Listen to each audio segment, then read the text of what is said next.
Hello, everyone. This is Rick with the Cyber Pro podcast. Industry leaders share their insights. It's less than 9 minutes. That's our goal, right?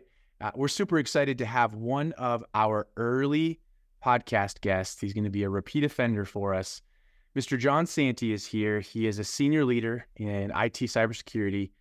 Jon, just so you know, you are our second recorded podcast in January of 2021, where you talked about being easier, faster, and more secure all at the same time. Thank you so much for coming back to our podcast after 3 years. Yeah, thanks for having me back. Goodness, I remember that conversation. It was one of my more fun ones that I had done. So I'm really happy to be here and spend a little time chatting with you again. Perfect. Well, Jon, what have you been up to since the last time you were on the Cyber Pro podcast? So like a lot of people, I've experienced career change over the last couple of years. I decided to make a change voluntarily, then involuntarily got part of the downsizing, which I think a lot of your listeners are going to be able to share and relate to having gone through that. Landed at a company that, ultimately was a good company, but not a great fit. So there's been, just a lot of moving pieces around. But now, I've landed with a company working with people that I've worked with in the past here. It's a third-party logistics organization. And so far, feeling really good about the way things are going. Love it. Good to hear that you're falling upright and on your feet, which is super cool. So let's kick off to one of the fun questions that we started adding to this. What evolutions over the past few years have you seen in information technology and cybersecurity? Yeah. If anybody doesn't come to you with an answer of something related to this AI revolution that we're going through, they're probably not being very honest with themselves. Now, I'm not on the doomsday and the naysayer side of it. I feel that what we've got now is still a long way from something that needs to be a deep worry for us. But when you look at the potential for good and the potential for nefarious with these technologies, you've got to be looking at these large language models, these different AIs and automations that are out there. We've seen through the last maybe 20, 25 years, a lot of incremental improvements and incremental shifts. This one is one of the seismic shifts. This is going to change the entire foundation of not just IT, but ultimately most of our society. I love it. So outside of artificial intelligence or even machine learning, are you excited about any other emerging technologies or trends or approaches in the space? So I'm loving to see how, for years we had this idea of big data and we had all of this information out there, but how could we do something useful with it and keep it secure?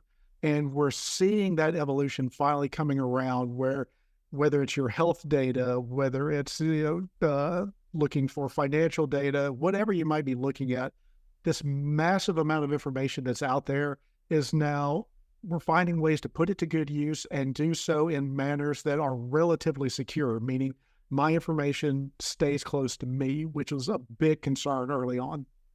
So this is an interesting, this is truly a softball question. I just brought it up. It's not something we ask anyone, but you touched on the last two things, right? You touched on machine learning, AI, and big data, right? We know that that's a big issue today, big data being used to train AI models. What are your thoughts on this? We've got to be real careful with that because if you're starting off with something that's got a bias, if you're starting off with something that's got an inaccuracy, well, we know that just immediately cascades down. And we see very real financial and social impacts coming from that. We hear about people that are being incorrectly profiled by AI. We hear about people that are being unfairly excluded from opportunities because AI models were trained in a way that did not include them correctly.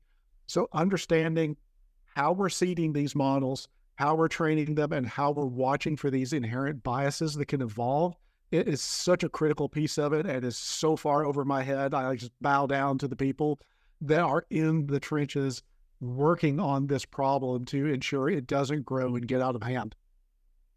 So take me down this path. What do you feel is a critical aspect of a robust IT and cybersecurity strategy that works in most organizations? Training.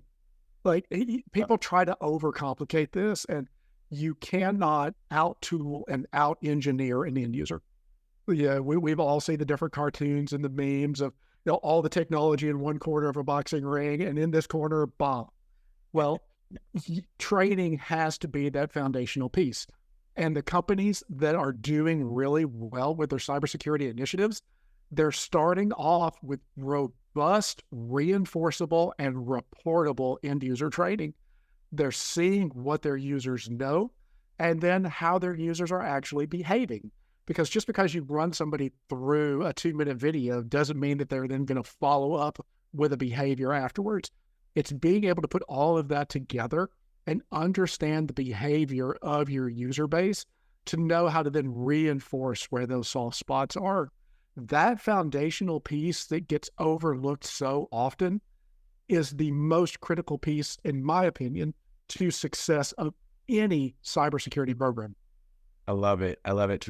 Funny story for you. I just had to do remediation training as a cybersecurity professional because I wasn't reporting the mock phishing. I was just deleting it. And I was like, well, if you told me I had to report it, it's a different conversation. But it was a good way for me to reinforce with the rest of my team members, hey, we should probably be reporting those instead of just deleting it. We knew, right? It was internal. But yeah, so amusingly enough, right? Even we succumb to, maybe laziness is the right word on that one. It becomes habit, muscle memory. Yeah, you think about it, but no, really understanding how to reinforce those behaviors. And you make cybersecurity a culture when you do that. And once it becomes a piece of the culture of your organization, then all the tools, all the products, all the wizardry becomes things that just, their effect is amplified over and over again. Well, and as you know, our podcast is always just a little too short, right? We do have some bonus questions that we'll be asking you eventually. But final fun question for you. What's your current piece of technology that makes you smile?